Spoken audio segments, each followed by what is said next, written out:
शैलेंद्र जी ने लिखा है, हम ढूंढते हैं जिनको वो मिल के नहीं मिलते, रूठे हैं न जाने क्यों, मेहमां वो मेरे दिल के, क्या अपनी तमन्ना थी, क्या सामने आया है, दिल ने जिसे पाया था, आंखों ने गवाया है।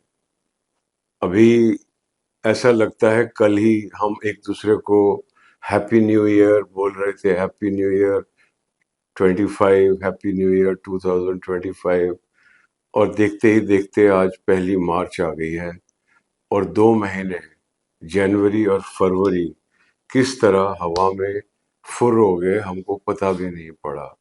यानी कि 1/6 of the year has passed by.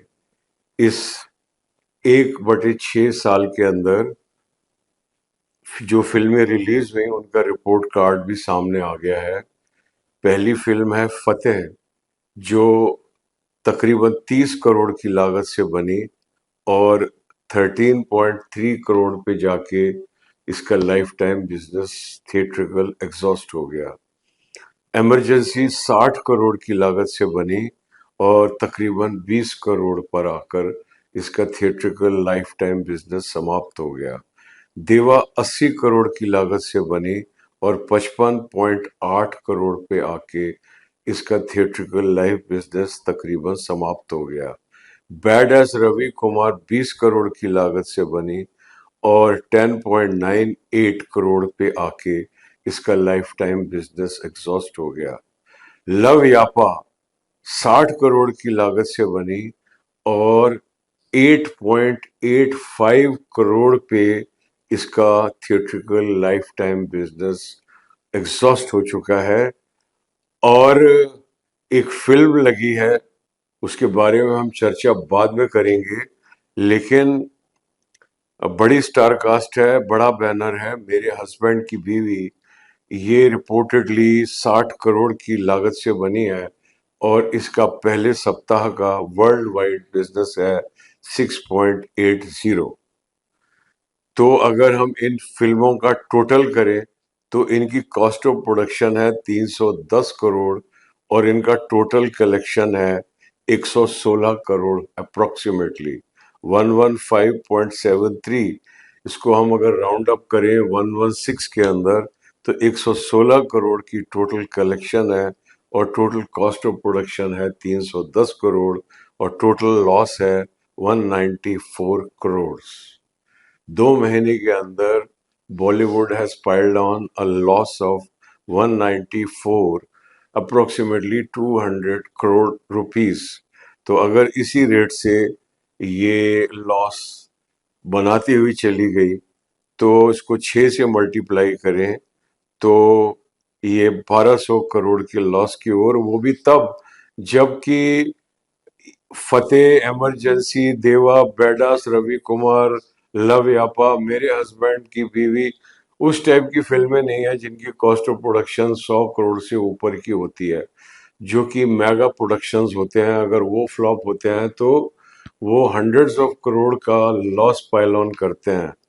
तो वैसी कोई बड़ी फिल्म नहीं आई, लेकिन 2 फिल्में, स्काई फोर्स जो 160 करोड़ की लागत से बनी, उसने अभी तक 130 करोड़ का कलेक्शन किया है बॉक्स ऑफिस पर। और ये मैं समझता हूँ आज की तारीख में उन रेयर फिल्मों में से एक है जो छठे सप्ताह में भी थिएटर्स में लगी हुई है। इसका मुख्य कारण ये भी हो सकता है कि ये पीवीआर आइनॉक्स द्वारा रिलीज की गई और शायद ये भावी फिल्में किस प्रकार से रिलीज होंगी उसका भी एक पूर्वाभास दे रहा है। छावा फिल्म जो 140 करोड़ की लागत से बनी, अब तक वर्ल्ड वाइड 500 करोड़ का बॉक्स ऑफिस पर कलेक्शन कर चुकी है। और ये स्काई फोर्स और छावा दोनों की दोनों फिल्म के हेल्म पर है प्रोड्यूसर दिनेश विजन।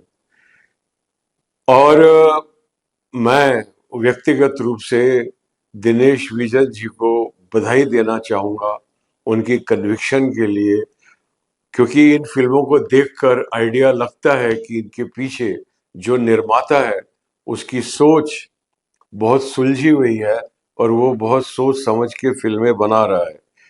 और दिनेश विजन के रूप में मैं स्वागत करता हूं return of the independent producer.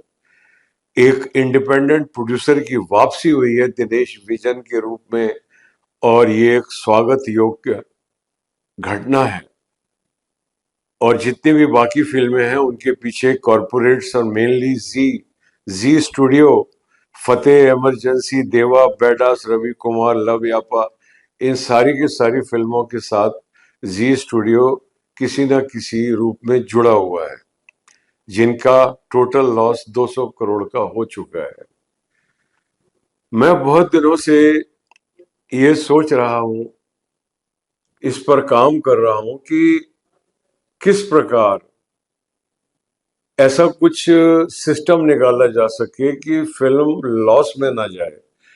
आप देखेंगे तो 2024 के अंदर भी 220 फिल्में रिलीज हुई, उनमें से 4 या 5 फिल्में जो हैं वो हिट हुई हैं, और बाकी एवरेज भी नहीं है, वो सारी की सारी लॉस मेकिंग फिल्म्स हैं। फिल्म उद्योग के वाणिज्य विशेषज्ञ कुमार मोहन जी ने अपनी पत्रिका में लिखा है कि 2024 में collectively film industry suffered a loss of 3,400 crore, और अभी 2025 में भी हम उसी रास्ते पर चलते हुए दिखाई दे रहे हैं। इसका जो प्रमुख कारण है वो कॉस्ट ऑफ प्रोडक्शन है। यानी कि देखा जाए, जैसे लव यापा है, एक नया लड़का है, नई नई हीरोइन है, नया हीरो है। अगर ये रेस्पेक्टिवली आमिर खान और श्रीदेवी के बेटे और बेटी नहीं होते, एवरेज मतलब कोई भी न्यू कमर होते, तो क्या इस फिल्म की कॉस्ट ऑफ प्रोडक्शन 60 करोड़ होती? बेशक नहीं होती। और अगर होती भी तो उसको कंट्रोल में लाया जाना चाहिए। आजकल जो फिल्में एवरेज लेंथ है, जो ऑडियंस का अटेंशन स्पैन है, उसके हिसाब से 2 घंटे के लगभग फिल्म होनी चाहिए। बहुत ज्यादा इंडल्ज करो 2 घंटा 10 मिनट, 120 मिनट के होते हैं 2 घंटे, उसमें 10 मिनट और जोड़ लीजिए तो 130 मिनट। 120 मिनट की अगर हम एवरेज लेके चले तो एक सीन, जो फिल्म का जो सबसे छोटी यूनिट है फिल्म की, जब उसकी कहानी कही जाती है तो वो सीन होता है। तो एक सीन लगभग लगभग 3 मिनट का होता है, 2.5 मिनट का हो सकता है, 2 मिनट का हो सकता है, उसकी जगह कोई दूसरा 4, 4.5 का, तो एवरेज जो है ड्यूरेशन 3 मिनट की आएगी। अगर 1 मिनट से कम का होगा तो उसको हम सीन नहीं कह सकते, इट इज अ मोन्टाज। वो आएगा और जाएगा, वो रजिस्टर नहीं होगा। सीन जो है, well, scene should play with itself. Scene should not only take the story from where it started and where it ends. वहां पे वो स्टोरी को तो आगे लेके ही जाता है, लेकिन अपने आप में भी सीन एंजॉयबल होता है।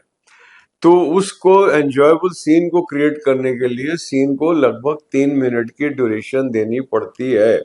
तो 120 मिनट की अगर हम फिल्म बनाएंगे तो उसमें 40 सीन से ज्यादा सीन रखने की संभावना ही नहीं है। अगर हम लेके जाएंगे स्क्रिप्ट, 60 सीन शूट करके लाएंगे, बाद में काट के फेंकेंगे, वो जो 20 सीन को शूट करने के लिए जो शूटिंग डेज लगे हैं, वो सारा का सारा वेस्टेज हो जाएगा। तो इसी प्रकार अगर हम इस प्रकार से प्लान करके चलेंगे अपनी स्क्रिप्ट को और अपनी फिल्म की ड्यूरेशन को, तो लगभग 40 सीन की जो फिल्म है, अगर हम दिन में 2 सीन शूट करते हैं तो 20 दिन के अंदर पूरा का पूरा टॉकी पोर्शन कवर किया जा सकता है, और बाकी 10 दिन के अंदर उसके गाने और एक्शन सीन्स शूट किए जा सकते हैं। हम लोगों को 30 दिन के अंदर फिल्म कंप्लीट करने का अभ्यास हो जाना चाहिए। टेक्नोलॉजी इतनी बढ़ चुकी है।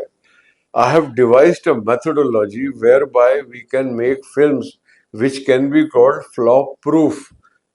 वो उनके फ्लॉप होने का सवाल ही पैदा नहीं होता। और जिस प्रकार की ये कलेक्शंस आ रही हैं कि मेरे हस्बैंड की बीवी की फर्स्ट वीक 6.8 करोड़, लव यापा की 8.85, और बैड एस रवि कुमार की 10.98, और इन फिगर्स के ऊपर ये फिल्में जो हैं वो फ्लॉप फिल्मों की कैटेगरी में जा रही हैं। अगर इन्हीं फिल्मों की कॉस्ट ऑफ प्रोडक्शन, इनकी जो बॉक्स ऑफिस कलेक्शन है उनसे कम होती, तो यही की यही फिल्में प्रॉफिट में भी जा सकती थी। So I have been working, God knows why I, whatever I'm trying to say, I'm not getting an opportunity to bring it forward.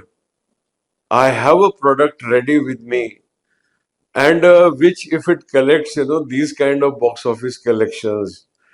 आज क्रेजी पिक्चर को ओपनिंग लगी है 90 लाख की। सुपर बॉयज ऑफ मलेगांव को ओपनिंग लगी है 45 लाख की। और ये these films will go down as losing propositions. But I have an alternative. With these kind of collections, it'll be a blockbuster. And it'll not be a blockbuster for me alone. It'll show the path to all of us. और आज जितनी भी फिल्में हैं उनके अंदर जो music है, God knows why we are just making synthetic music, why we are making pop songs in place of film songs. Film songs are different than pop songs. Film songs के अंदर जो ऑर्केस्ट्रा होता था वो 60 piece का तो violin होता था, 100 पीस का जो ऑर्केस्ट्रा होता था, उससे जो म्यूजिशियंस हैं भारत के उनको एम्प्लॉयमेंट मिलता था। आज हमने उन सबको घर पे बिठा दिया है। 1 लाख 1.5 लाख रुपए सेव करने के लिए हमने गानों की रूह को बिल्कुल मार डाला है। ये हमने क्यों कर रखा है? जब हमारे पास स्टार को देने के लिए 150 करोड़ है, तो क्या 1.5 लाख रुपए हमारे पास म्यूजिशियंस को देने के लिए नहीं है? अगर मेलोडी वापस आती है तो उससे क्या नुकसान हो जाएगा? इतनी अच्छी अच्छी फिल्में, स्काई फोर्स और देवा जैसी फिल्मों में अगर मेलोडियस म्यूजिक और आ जाए और उसमें लाइव इंस्ट्रूमेंट्स बजे, तो वो कितना ऑडियंस को कितना आनंद देगा। तो इस प्रकार का संगीत, उसकी एक मैं आपको झलक देता हूं, देखिए उस झलक को।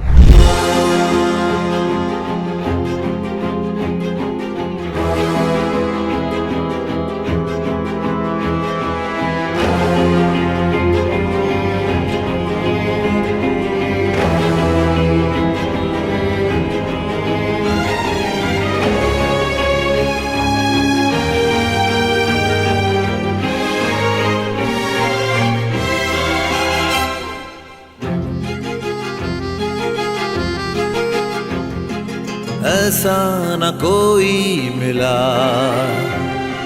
झूले जो दिल ये मेरा, जाए जहां भी नजर बस एक मंजर तेरा। तुम दूर होकर भी साथ हो, थामे हुए जैसे ये हाथ हो, आंखों में चेहरा तेरा। सालिमा, ओ सालिमा, सुन सालिमा।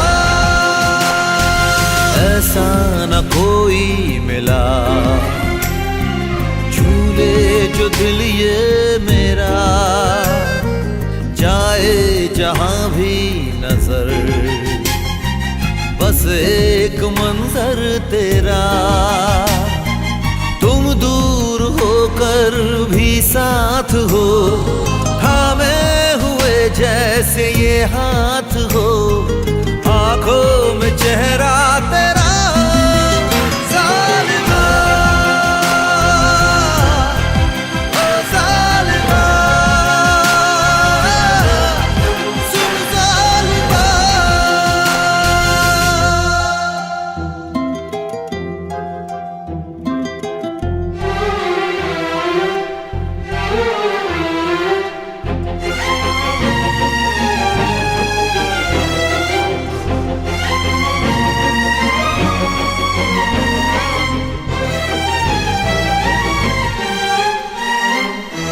मेरी बगिया में कांटे तूने बोए, तूने ये मौसम दिखाए। टूट टूटे सपने जो थे अपने कुछ इस तरह से मिटाए। मेरी बगिया में कांटे तूने बोए, तूने ये मौसम दिखाए।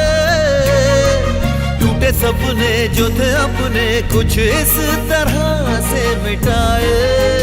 जल गई आस वो भी खास जो ना बुझाई तूने, प्यास जो आंखों में चेहरा तेरा ज़ालिमा,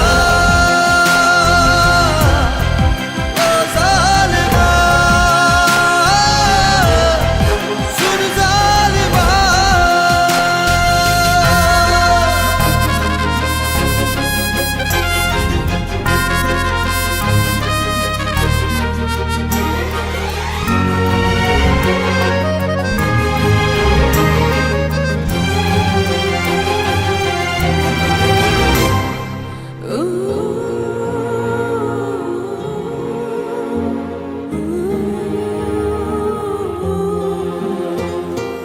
बैठे बैठे कभी यूं ही सोचा करूं क्यों मैंने दिल था लगाया।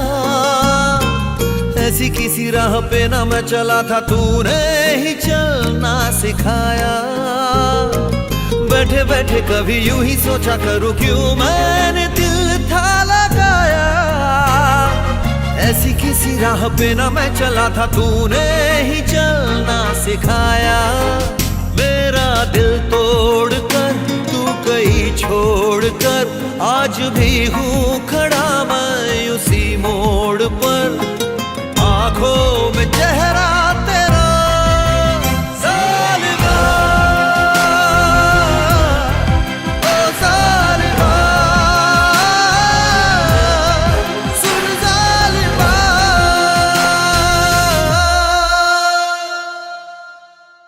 धन्यवाद। देखते रहिए सिनेमाया।